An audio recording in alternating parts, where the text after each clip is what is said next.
I want you to hit me as hard as you can.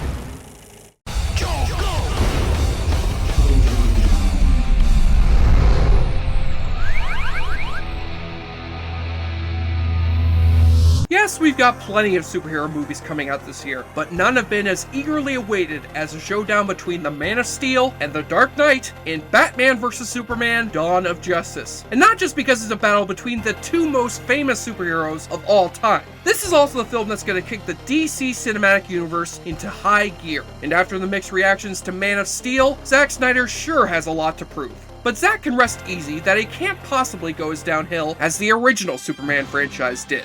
You see, back in 1978, Richard Donner's first flick amazed and delighted audiences, as it truly made us believe that a man can fly. But just as Superman 2 was nearing completion, producers Alexander and Ilya Salkind suddenly decided to replace Donner with Richard Lester, with Donner's name taken off the movie completely. Despite this, Superman 2 was still a huge hit, so audiences were eager with anticipation for the next installment 2 years later, with Superman 3. And here the Salkinds decided to take a more comedic and light approach with the franchise, with Richard Lester now able to flex his skills for comedy that he honed working alongside Peter Sellers and the Beatles, and having Superman star alongside none other than the legendary Richard Pryor. But despite making money, Superman 3 was torn apart by critics and audiences alike, and the franchise came to a halt, until Canon Films brought it back 4 years later and really killed it off for good. But hey, you guys are all complaining that this new Superman is way too dark, so maybe rewatching this movie will provide a welcome change of pace for the savior of Metropolis. Don't you agree, Lex Luthor? Wrong! Yeah, you're right. I think we're fucked. And you know you're fucked right from the start when you don't get the usual victorious Superman title sequence, but instead get an old-timey comedy routine of chaotic disaster building in the streets of Metropolis that convinces Clark Kent, once again played by Christopher Reeve, to change into Superman and save the day. Seriously, this is how we start our Superman movie. This! You know, why don't you just replace the Superman music with something a little more appropriate?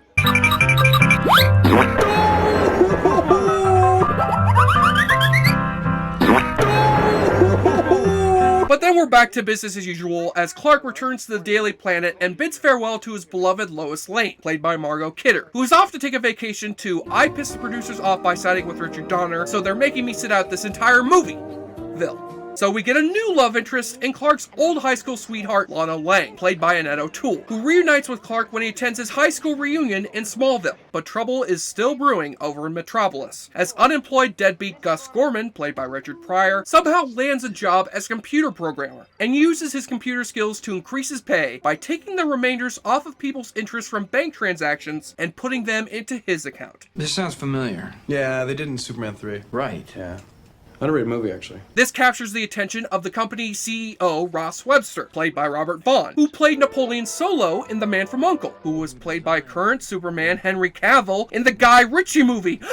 Illuminati triple confirmed! Conspiracy. Webster decides to use Gus's computer skills to help him monopolize trade all over the world, and prevent Superman from foiling his evil plans. Look, who are we kidding? This character was clearly supposed to have been Lex Luthor, if it weren't for Gene Hackman joining Margot Kidder on that vacation. But that's only one problem of so goddamn many in this movie. Let's talk about the fact that the Richard Pryor part of this movie and the Superman part of this movie feel like two utterly different films that only intersect with each other halfway in. It's the same effect as if you were bored one day and kept flipping between a Richard Pryor movie on one channel and a Superman movie on the other. And I'd mind that less if Pryor scenes were funny, but they are pretty fucking far from funny. They clearly just told Richard Pryor to snort some coke and make some shit up off the top of his head. And it's one of the most cringingly awkward things you'll ever see. Hello, baby.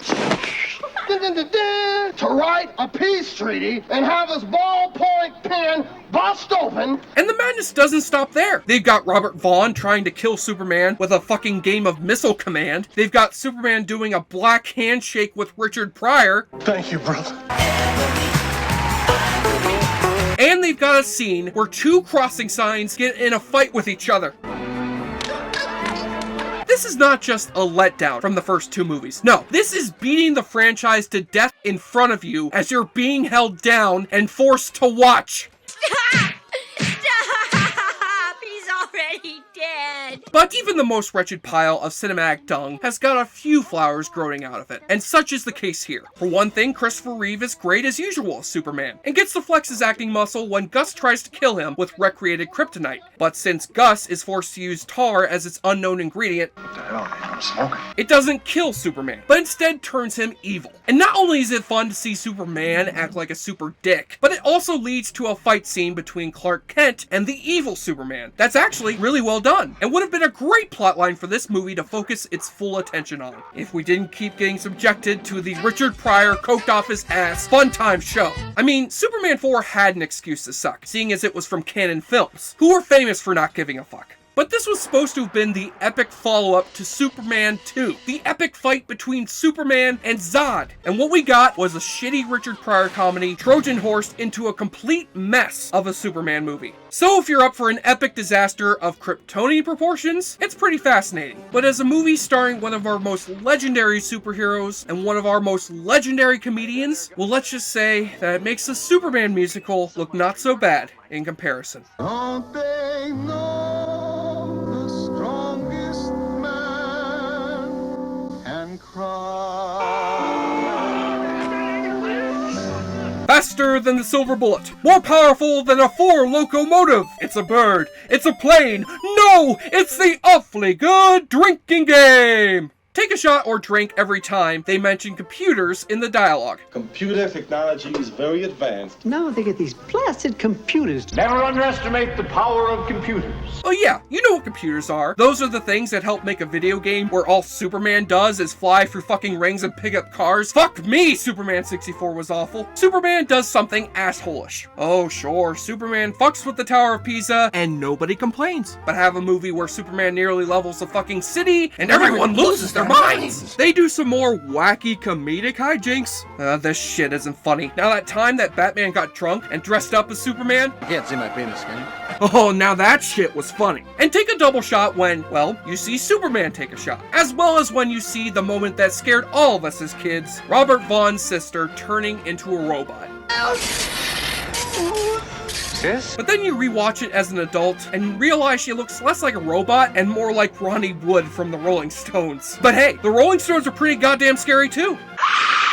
And all the nudity watch, you get some pretty nice cleavage from Robert Vaughn's ditzy assistant, as well as a nice bold shot for the ladies. Oh, I'm not talking about Christopher Reeve. I'm talking about this guy.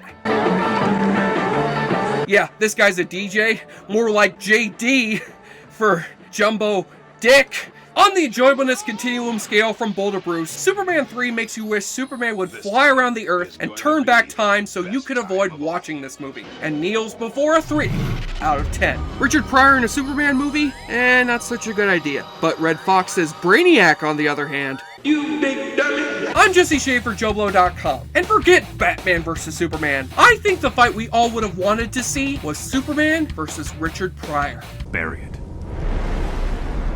I'll slap you in the mouth with my dick. My dick.